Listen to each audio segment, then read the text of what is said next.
तुम्ही कुठल्याही चांगल्या हॉटेल किंवा रेस्टॉरंटमध्ये जेवणासाठी गेलात तर वेटर तिथे तुम्हाला सर्वात आधी एक प्रश्न विचारतो. तो म्हणजे तुम्ही रेग्युलर वॉटर घेणार की मिनरल.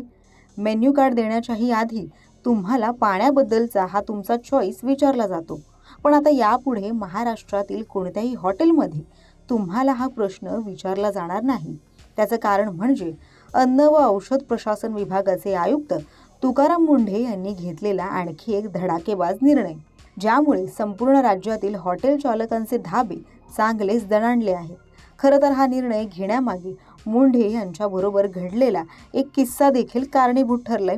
तो नेमका काय आहे, मुंढे यांनी नेमका कोणता आदेश जारी केलाय, याबद्दल सविस्तर या व्हिडिओच्या माध्यमातून जाणून घेऊयात. आय.एस. अधिकारी तुकाराम मुंढे हे आपल्या स्पष्ट वक्तेपणा, प्रामाणिकपणा आणि धडाकेबाज कामगिरीमुळे कायमच चर्चेत असतात. अन्न व औषध प्रशासन विभागाचं आयुक्तपद स्वीकारल्यापासून तुकाराम मुंढे यांनी केलेल्या विविध कारवाईंची चर्चा थेट विधानसभेतही झाली. तर आता ही हॉटेल आणि रेस्टॉरंट संदर्भातील त्यांच्या एका निर्णयाची पुन्हा चर्चा होऊ लागली. महाराष्ट्रातील अन्न आणि औषध प्रशासन विभागानं राज्यभरातील रेस्टॉरंट आणि हॉटेल्सना एक महत्त्वाचा आदेश जारी केलाय. ग्राहकांना कुठल्या प्रकारचं पाणी हवंय हे हॉटेल्सनी विचारणं थांबवलं पाहिजे आणि ग्राहकाला कुठलेही पैसे भरावे लागण्यापूर्वी पाणी मोफत दिलं गेलं पाहिजे, असा हा आदेश आहे. अन्न आणि औषध प्रशासन विभागाचे आयुक्त तुकाराम मुंढे यांनी हा आदेश लागू केलाय. खरं तर हा आदेश लागू करण्यापूर्वी तुकाराम मुंढे यांच्याबरोबरच एक किस्सा घडला होता. एका वृत्तवाहिनीशी संवाद साधताना त्यांनी हा किस्सा सांगितलाय. त्यांनी सांगितलं की काही दिवसांपूर्वीच मी माझ्या मित्रांसह रेस्टॉरंटमध्ये जेवायला गेलो होतो. मी अन्न आणि औषध प्रशासनाचा आयुक्त असल्यानं मला कायमच गोष्टी तपासण्याची सवय आहे. मी त्या रेस्टॉरंटमध्ये गेलो तेव्हा मला तिथे नियम पाळले जात नसल्याचं निदर्शनास आलं. कारण तिथे आम्हाला विचारण्यात आलं की प्यायला कुठल्या पद्धतीचं पाणी हवंय. ही बाब विद्यमान अन्न सुरक्षा नियमांचं उल्लंघन करणारी आहे. कारण रेस्टॉरंट आणि हॉटेल्समध्ये ग्राहकांना कुठल्या प्रकारचं पाणी हवंय हे विचारणं नियमबाह्य आहे. त्यामुळे आधी पाणी देणं हे हॉटेल्स किंवा रेस्टॉरंट्सना बंधनकारक आहे.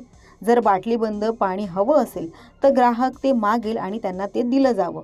पण रेस्टॉरंटमध्ये किंवा हॉटेलमध्ये गेल्यावर मोफत पाणी मिळालंच पाहिजे, यासाठी आम्ही हा आदेश काढला असल्याचं तुकाराम मुंढे यांनी म्हटलंय.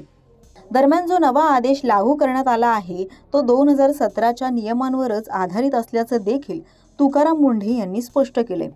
ग्राहकांना पिण्याचं विनामूल्य आणि स्वच्छ पाणी रेस्टॉरंट आणि हॉटेल चालकांनी दिलं पाहिजे असे FSAIनं स्पष्ट केलं होतं. जे पाणी ग्राहकांना दिले जाईल ते स्वच्छ आणि शुद्ध असलं पाहिजे. बाटलीबंद पाण्याचा पर्याय हा बंधनकारक ठेवता येणार नाही. तसंच रेस्टॉरंट किंवा हॉटेल मालकांनी त्यांचा परवाना हा प्रवेशद्वारावर लावणं बंधनकारक आहे. मी ज्या ठिकाणी मित्रांसह गेलो होतो तिथं हा परवाना लावण्यात आलेला नव्हता. रेस्टॉरंट किंवा हॉटेलचा आकार किती मोठा किंवा लहान आहे यावर परवाना कुठे लावायचा हे ठरवता कामा नये. हा परवाना रेस्टॉरंट किंवा हॉटेलच्या मुख्य प्रवेशद्वाराजवळच असला पाहिजे असंही तुकाराम मुंढे यांनी स्पष्ट केलंय. दरम्यान ह्या सगळ्या नियमांचं आता हॉटेल चालकांकडून कशा पद्धतीनं पालन केलं जाते यावर आता अन्न व औषध प्रशासन विभागाची करडी नजर असेल.